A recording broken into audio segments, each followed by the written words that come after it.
Some of you may have seen my slightly tongue-in-cheek video where I said that I'd never buy Laphroaig again. But here we are. It's my channel and I can make up the rules. Basically, I saw this one for a really good price in my local bottle shop, so I wasn't going to do this video. I was going to do something from a distillery that has craft presentations and all that, and a distillery that puts the information on the bloody label. But it was available for a really good price. It was there. I was there. And a lot of people have actually asked me to do this video. A lot of people have been asking what I think of Laphroaig 10 Cask Strength batch number 14, which is exactly what we've got here. Seriously though, I am still quite annoyed at Laphroaig. Not just over the point situation, which I've now lost and I haven't got any points on my account. Also annoyed about the fact that they put half of the information on the label, and it's not even that we can assume that when something's not on the label you can assume the negative, like chill filtration and colouring, because sometimes they come out with a statement that says, well actually it was, but we didn't say. It's just really annoying. And looking at this year's 10-year-old cask strength release, I think the back label is exactly the same as what they've used for probably the last two releases, because it's still got that bizarre statement on there saying that they recommend you add twice as much water as whiskey. So they're recommending that you buy a whiskey at 58.6% ABV and then water it down to below 20%. So apparently no one's still checked that label before it's gone to the printers. And facts on the label, 58.6 ABV, so that's a really good strength. This is batch 14, and a lot of you, like myself, will be thinking, have we been doing this for 14 years already?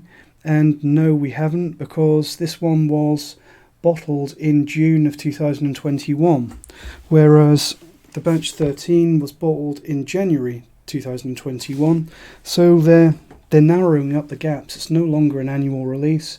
These two have come out 6 months apart or thereabouts. As for the details that matter, obviously we have got the age statement, give them credit for that.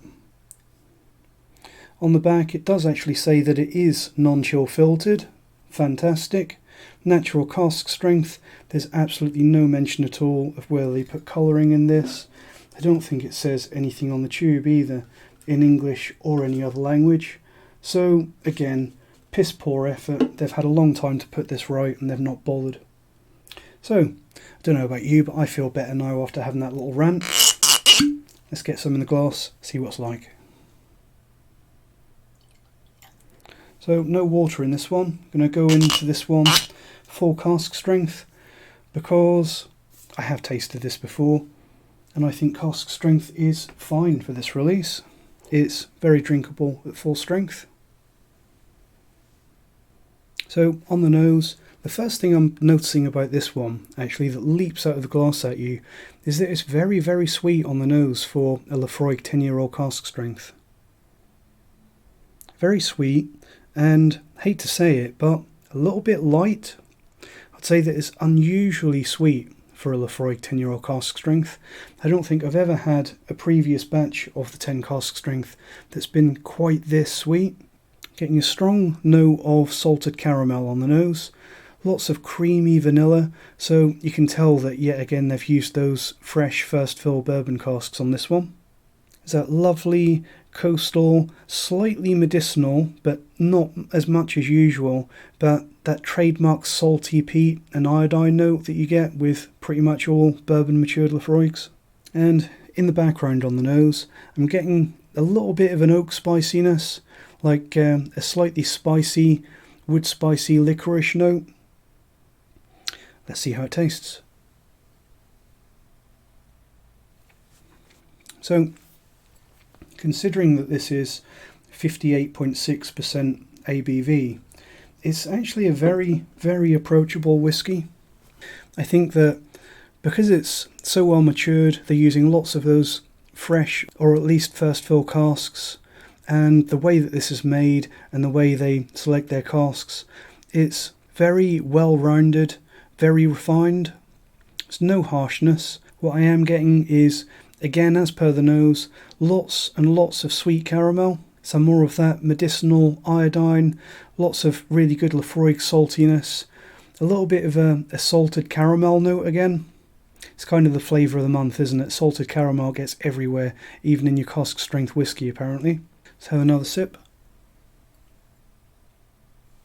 Lots of sweet peatiness, toasted peated grist, so some really nice notes coming through from the barley. And again, there's a little bit of a spiciness coming through on the palate of this one. Got that spicy licorice, slight oak spice note on the nose. On the palate, that's coming through as sort of lightly spicy toasted oak.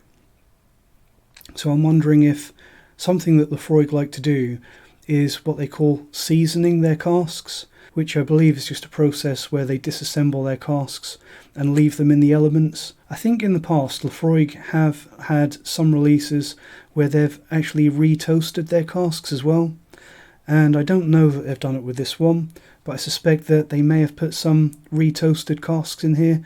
I do really like though that Laphroaig, even though it's so heavily peated and it's been through those reasonably fresh bourbon casks, it still retains some character from the barley. There's a not immature but a pleasantly youthful gristy cereal barley note to the malt on this one. As for the finish on this one, I had a little bit of a problem with this one because the finish I'm going to describe as fairly light, unusually light for a Laphroaig 10yo cask strength, and mainly short, but it's not that simple because you've got some very long lingering sort of toasted salty oak and iodine notes on the late palate and finish of this one. So it's kind of hard to describe the length of the palate with this one because it kind of ends in stages. But I will say that it seems quite a bit lighter, quite a bit sweeter, and a little bit weaker than probably most of the other 10yo cask strength releases. As for whether this one swims well, let's add a little bit of water, just for fun. I'm not going to add too much because I've not got much left in the glass, and we don't want to knock it down too far. But basically what I've found before, I've tried this at a lot of ABVs, and I've found that it actually swims very well. But it doesn't really open up that much more.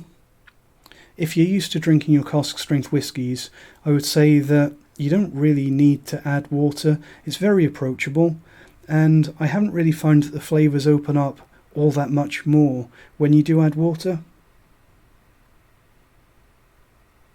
I think that the peat has got perhaps a little bit more farmy already in this one, but it's essentially the same whiskey. Let's try a little bit on the palate with water.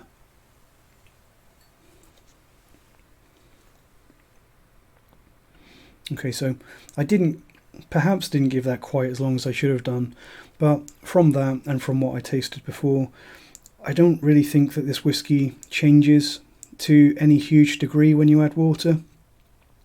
So it's kind of perfect in a way that you've got this whiskey which is, it's like a concentrated whiskey. You can tailor it to whatever strength you want, providing you don't want to drink it any stronger than 58.6. If you're an absolute madman or you work for Laphroaig, you can add twice as much water as whiskey and end up with something that's about the strength of port or the very strong wine, if you are that crazy.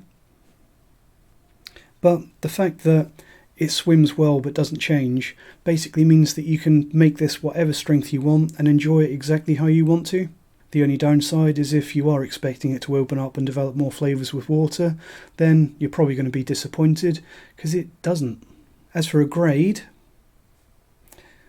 I'm going to give this one a B. So I think pretty much every Laphroaig 10yo cask strength release that I've got in my tasting notes has been around a B+. I do sometimes go a little bit, have like slightly smaller increments with my grades on my whiskies in my tasting notes. I tend to round things off and keep things a little bit simpler on the YouTube videos, but in my notes they tend to range from like a B++ to around a B+-, So around about B+. This one, I think, is the first one where I've actually gone as low as a B. I'd say possibly a high B, like a B-, if that means anything at all to anyone apart from me. So, yeah, it is a high B, but it's still a B. Still a very, very respectable mark. So, for me personally, I always say that C is good, B is very good, and then A is completely mind-blowing exceptional. So we're still talking about bang in the middle of very good. But it is the lowest grade that I've given to a Laphroaig 10yo Cask strength.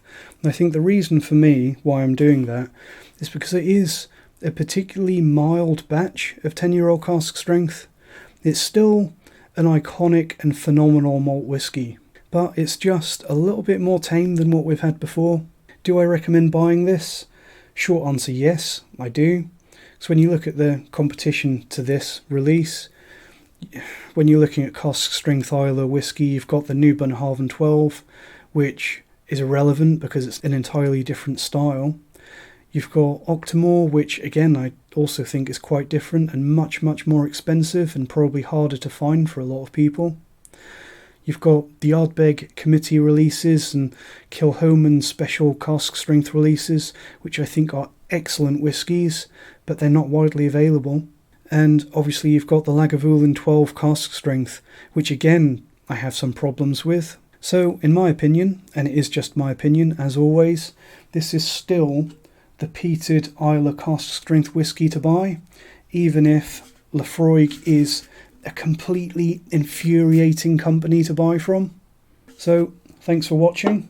Let me know what you think, and cheers.